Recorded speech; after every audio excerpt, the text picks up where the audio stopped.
Behavioral activation can be really challenging, and today I want to spend a few minutes talking about common barriers and roadblocks that folks run into when trying to enact behavioral activation. Last week, we asked you to submit questions related to behavioral activation, and today I'm going to spend a few minutes answering those questions. And I'm going to start by answering the questions that were most common among individuals. John asked, "I feel stuck. I cannot complete many of the activities I planned. I feel like such a failure." Thank you so much, John, for submitting your question. And I'm sorry to hear that you've been struggling with doing behavioral activation. And please know that you're not alone.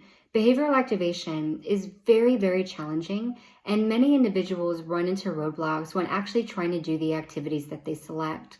And there can be a couple of things that are contributing to, not doing the activity. The first is that many individuals will often wait until they feel motivated to do the activity. And the thing about motivation is that it's very hard to accomplish. And this is really where the scheduling becomes very beneficial. So rather than just waiting for the motivation to come, the best approach is really to do the activity when you said you were going to do the activity. So let's say you said you were going to take a walk at 6 p.m. If you start taking your walk at 6 p.m., what you'll notice is that motivation isn't there before you start taking your walk, but then as you're walking, that motivation starts to follow. And so sticking to that schedule and holding yourself accountable to that time can be helpful for ensuring that the activity will be accomplished. Another thing that often gets in the way of doing the activity is that often we bite off more than we can chew, and we select activities that are far too challenging. They're just far too difficult.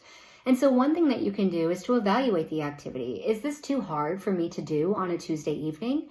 And if that's the case, maybe pick an activity that's a little bit more feasible. Another option for those challenging activities is to actually break up the activity into smaller steps.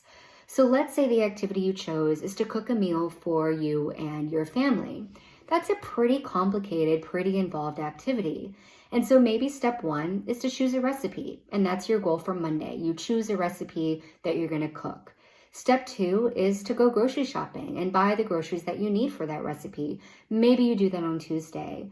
And then step three is actually cooking the meal and then cleaning up after yourself. And maybe you do that on Wednesday or Thursday. So breaking up that challenging activity into smaller chunks can also be really helpful. Thank you for submitting those questions, and please submit more, which we'll get to next time we chat.